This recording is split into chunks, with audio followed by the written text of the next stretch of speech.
connais qu'un seul endroit, mais c'est pas fréquent. Votre meilleur souvenir, ça serait quoi de cette... Mon meilleur souvenir, ben, je vais vous dire. Ah bah alors, Woody. C'est un monsieur qui est venu avec 2 € dans la main. Il a dit, moi, je peux vous donner...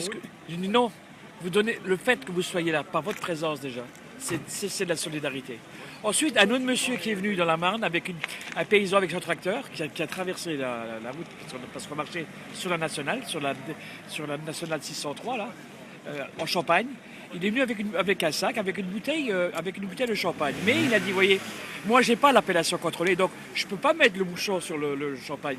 Par contre, c'est fait avec une capsule. Mais il est aussi bon. Ça, par exemple. Et du coup, ça vous le meilleur moment, c'était pas celui-là. Bah, moi, j'ai vécu ça. Personnellement, le meilleur, que ça a touché beaucoup de monde, c'est à Bobigny. Alors, racontez-nous, qu'est-ce qui s'est passé? Qu'est-ce que ça vous a fait surtout? En fait, c'est la mamie qui nous a donné les 50 €. Ça nous a fait vraiment mal parce qu'elle pleurait. Et nous, ça nous a vachement touché tout le monde parce qu'elle nous a donné 50 € et elle pleurait. Elle a dit, c'est formidable ce que vous faites. Et le plus qui est formidable, c'est la lettre qu'elle nous a fait. Ouais. Franchement, la lettre, elle était excellente. On l'a lu, on a voulu la lire le lendemain parce que voilà, nous, ça nous motivait. Qu'est-ce qu'elle disait dans cette lettre? En fait, c'était des encouragements, de dire voilà, ce qu'on fait, c'est trop fort, que voilà, qu'il y a des jeunes comme nous qui veulent sauver tous ces emplois et qu'elle est tranquille. Elle avait 85 ans, qu'elle était tranquille pour ses enfants parce qu'il y a des gens comme nous qui veulent sauver tous ces emplois. Elle a dit c'est fort et c'est quand elle nous a donné cette lettre et quand elle a pleuré au bord de la route qu'elle a dit je peux partir en paix. Voilà. Mais tout le parcours, elle nous l'a dit clairement qu'elle. Tout le parcours, ça a été phénoménal. Ouais. Au fur et à mesure qu'on avançait sur Paris, on sentait un engouement parce qu'on n'a pas pris conscience de ce qu'on était en train de faire. On a pris conscience d'une part quand on arrivait à Bobigny justement. À la maison de l'emploi, mais après entre Bobigny et Paris ça a été phénoménal quoi. Je veux dire, on a senti dans l'engouement, on voyait des centaines de personnes, des milliers de personnes qui étaient là, qui nous attendaient et ça a été quand même ouais. Mais même aussi c'est même pas question, c'est question que plus on s'est éloigné et oui. on se rendait compte. Jamais on aurait pensé qu'on aurait sensibilisé tous ces gens-là. Et c'est ça qui était fort. Mais est-ce que ça vous a transformé, vous, personnellement? Bien sûr, parce que nous, ça nous a changé notre vie. Notre vie et notre morale.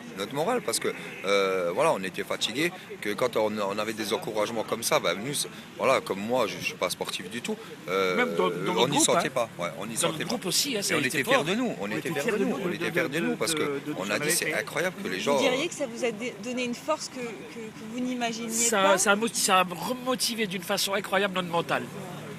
Et le mouvement qu'on fait actuellement. Voilà. Et nous, comme on s'est dit, il faut que quand on arrive à Florange, il faut qu'on recommence nos actions parce que maintenant on ne peut pas abandonner parce que il y a tellement de monde qui soutient le mouvement, qui est avec nous. On ne peut pas les décevoir. On a fait une super marche, on a eu des soutiens de tous les côtés. Voilà, on ne peut pas lâcher ce mouvement-là. Vous diriez que du coup ça vous a réconcilié, si on part du principe que vous étiez fâché, mais avec la nature humaine, c'est-à-dire que l'humain malgré tout, non, au contraire. L'homme, je trouve, quelqu'un a dit une fois une phrase très intéressante. L'homme est foncièrement bon. Et ça, on a eu ces preuves tout au long de cette marche, même entre nous. Même entre nous, c'était un truc. On se connaissait pas. On se connaissait même pas du tout. C'est ça qui était fort. Maintenant, on est comme des frères. Ouais. Et au bout du premier jour qu'on a commencé à partir d'ici, la moitié on se connaissait pas. On travaille, voilà, il y avait des secteurs. Nous, moi, je travaillais pas avec eux. Et puis c'était aussi intergénérationnel. Ouais. C'est aussi important, ce qui prouve que créer un truc intergénérationnel entre les plus anciens. J'étais le plus ancien du groupe. Après, il y avait Ali qui avait 58 ans. Ben, j'ai trouvé ça formidable de partager avec eux ce que moi j'avais vécu quand j'étais jeune. Je suis un militant depuis 43 ans. Ben, moi, j'ai trouvé cet engouement-là, cette force. Il y avait une force en nous qui nous portait, qui nous permettait de marcher. On a fait quand même il y a eu des étapes où les copains ont fait 51 km, une étape. C'était la plus longue. 53, 51, 53 km. Mais c'était incroyable quand même. Et des jeunes qui marchaient. Et tout au long, il y avait cette ambiance. En fait, on est devenu une famille en fait. Et c'est ce qui nous a nous rapprochés au bout du deuxième jour. Parce que bon, même du premier jour déjà, mais le deuxième jour, on l'a dit publiquement. On l'a dit aux gens quand on était accueillis dans les communes. Là, on a dit voilà, on n'est plus des collègues de boulot, mais on est des comme ça s'appelle, on est des frères, on est une famille. On a rencontré une nouvelle famille en fait. Et c'est même là, presque au-delà de la politique. C'est au-delà de la politique, c'était quelque chose, ça a été immense, c'était incroyablement. Le fait d'arriver à Paris comme ça, avec toute cette presse, tous ces médias qui étaient là, c'est vrai que c'était quelque chose de très... Et puis les gens aussi, les gens qui venaient, voilà, et tous les témoignages qui ont été faits sur la scène, par exemple, où chacun a pu dire ce qu'il avait pensé de cette marche et comment il l'avait ressenti au fond de lui-même, c'était fort, parce que moi je me suis mis à pleurer. J'ai pleuré, on a pleuré comme des gosses. On a tous pleuré comme des gosses. Excusez-moi, mais comme des enfants, quoi. Et ça reste dans notre tête, c'est incroyable ce qu'on a vécu là. Les derniers jours, là, quand on a fait une petite fête entre nous, avant d'arriver à Paris, on s'est lâché. On s'est lâché un peu parce que voilà, il nous restait quelques kilomètres. On s'est un peu lâché et on a fait un peu la fête un peu plus tard que d'habitude, parce que d'habitude on est crevé. Mais voilà, on s'est lâché et on a eu tous des petits moments où on se foutait un peu de chacun de nous et on a commencé à pleurer. Pas à pleurer, mais c'est l'émotion. Parce qu'on s'est dit, moi je me suis toujours dit que quand on allait les quitter, même si on se voit maintenant, c'est plus la même chose. Mais c'est comme quand on était gosse. On allait en colonie de vacances.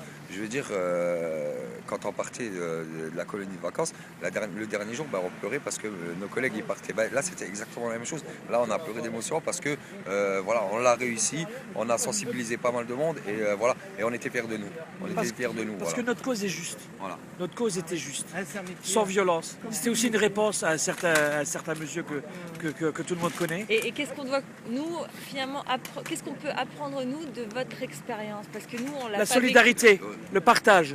Voilà. C'est ça surtout. Et que tout le monde fasse ce qu'on vient de faire, que tout le monde commence à réagir à la situation qui est lamentable, pas spécialement pour ArcelorMittal, mais pour toutes les usines qui sont en difficulté, pour dire voilà, on a des enfants, on a une famille, il faut les préserver aussi. C'est notre but de la marche et qui a fait du bruit, parce qu'on a eu beaucoup de syndicats qui ont dit voilà, vous nous avez fait ouvrir les yeux, maintenant on va commencer aussi à bouger parce qu'on en a marre de délocaliser tout et nos enfants ils vont devenir quoi? Moi je sais que voilà, comme dimanche j'ai vu mon neveu, j'étais un peu dégoûté pour lui parce que je dis regarde le jeune, voilà, qu'est-ce qu'il va devenir ce jeune-là? Ce qui est aussi important, on a toujours fait cette marche dans un sens syndical et intersyndical, sous aucune reprise politique d'un ou de l'autre. Ça, il n'en était pas question déjà dès le départ. Ça a été comme ça la preuve. C'était l'acier le rail. Maintenant, il y a CXLDT parce qu'on a fait des autocollants, mais au départ, c'était effectivement c'était ça.